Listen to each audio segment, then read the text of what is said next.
All right, we should be live here on both platforms coming up here now. Yep, both should be good. Should be able to see charts and hear me on both platforms. We'll be going over the market as well as today's plays as we do every market day. So let's get started.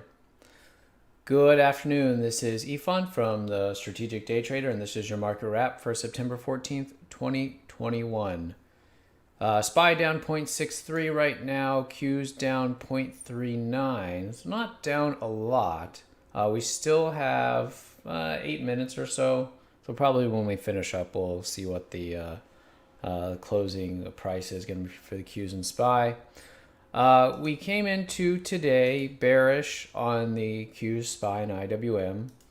And whenever you have, a market bias, you got to have the conditional statement or expectation that, this is what could happen. And then I'll change what my bias is, right? Because the market's dynamic. And so we keep our expectations, keep our bias fluid. Not that we're just, flipping back and forth. Oh, it's a red bar, I'm bearish. It's a green bar, I'm bullish, and just, flipping back and forth that way. No, we outline what it would need to do in order for us to no longer be bearish, right? And so that's what we talked about yesterday when it came to the market bias. Okay, we're getting a little bit of a bounce here. I said I'm still bearish, but I don't think it's a good time, as we close here and at the lows, we've already got a little bit of extension from the hourly to be starting a new short position. Now, when would we want to start a new short position? When we rally back up to the 20 MA. I didn't know we were going to gap our way there, which is what we did. We gapped up, we moved up and into the resistance right here. This is minor resistance. What was support became resistance. This is the line that we drew yesterday, which it doesn't matter like to the penny that it's 33 or anything. It's just in this general area. Okay, I'm not really trying to, go to the penny, just in this general area. And that's generally when we talk about, the lows and highs as being, either the line in the sand or an important pivot point. It's always going to be, in this instance, maybe 5 to 10 cents, give it some room. So in this area, if we, trigger a sell setup, that's a good time to initiate a short. That's when we would expect the next move lower in the Qs and the SPY. So there's the Qs, got the gap up, moved up to that resistance area, to the declining 20 MA, and then same with the SPY there.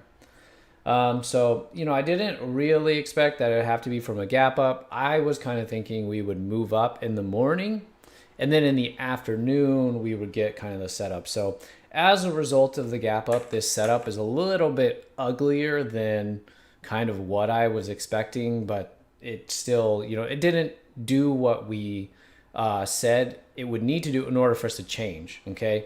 In which case, it would have to trigger the sell setup, try to go lower, and then fail by moving back up and then getting back above whatever pivot it created, right? So just like we talked about here just 5 minutes ago as I was finishing up and moderating in the room, we would have had to set up a sell setup of some kind, maybe do an inside bar here, then break below the inside bar, try to go lower, and then either like late into today or tomorrow morning without, retesting those, go back up. Okay. And then in which case we would have a sell setup failure there and we would no longer be bearish. Okay.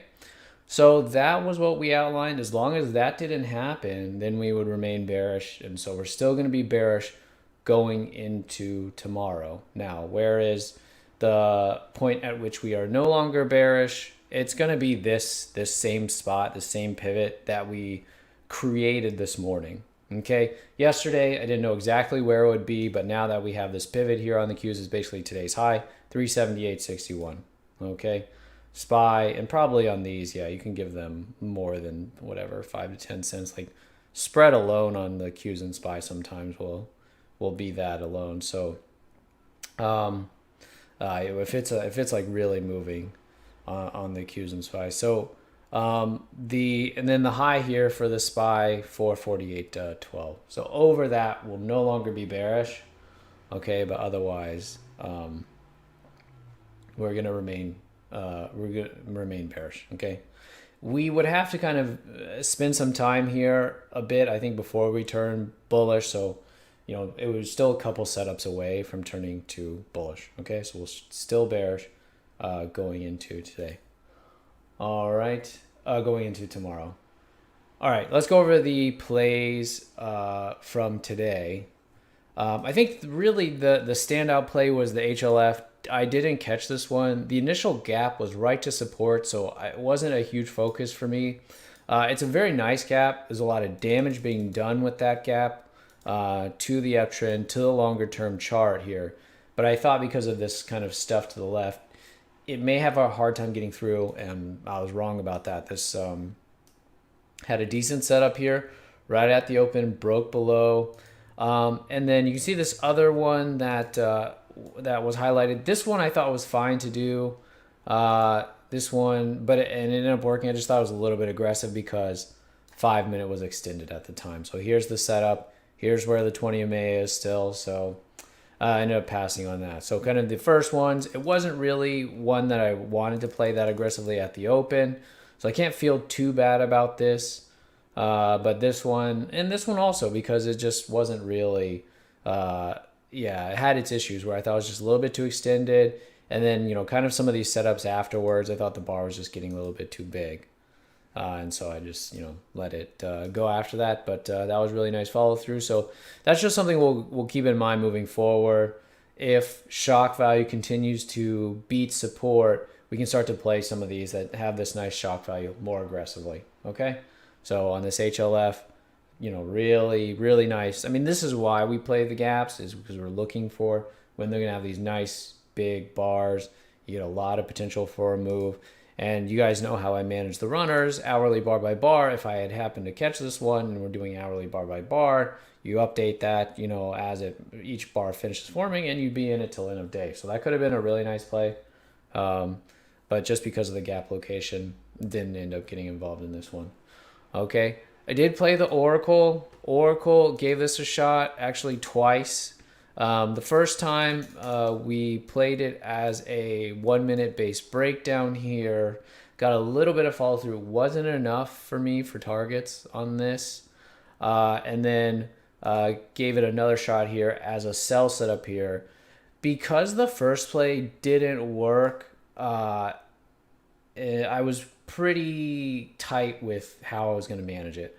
I was basically using this as the stop, and then, you know, every time we got a little bit of follow through, I was kind of bringing the stop down. So I think we lost a little bit less than half an hour. The first play I did take a stop on, full R loss, and then the next one, I think it was, yeah, less than half an hour, because initially I kept the stop up here, I lowered it to 80, and then I lowered it to 70.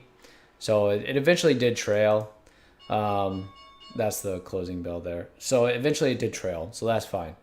Now, someone asked me later on, I think here, let me see, where was it? I think it was around either here or here.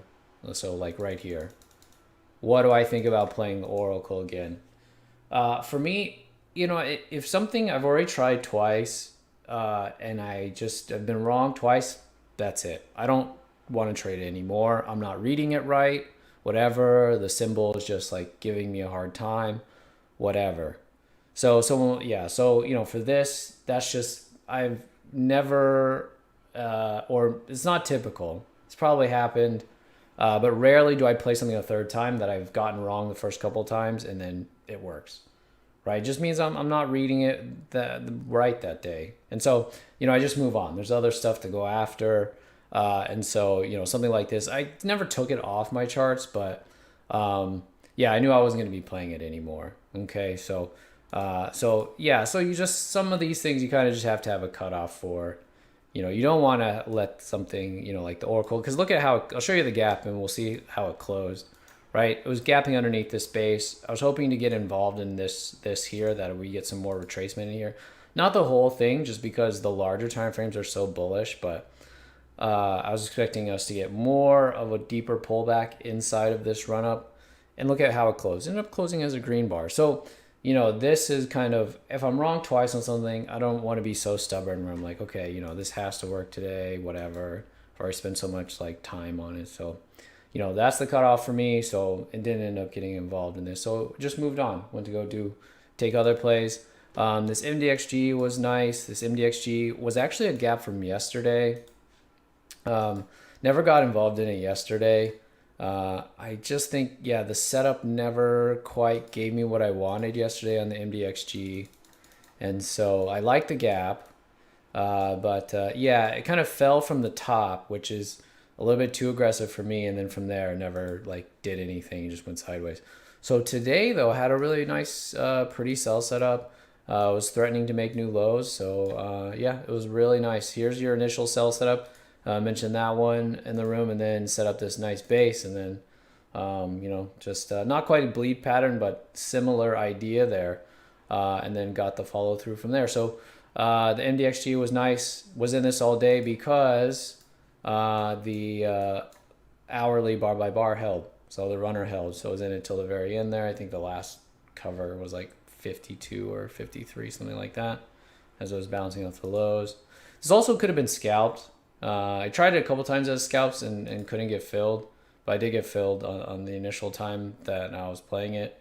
So yeah, 79, that one, 79, had to wait for a bit, and then 77, and then yeah, into the close. So it was not too bad. I think this ended up being a couple R's here on the MDXG.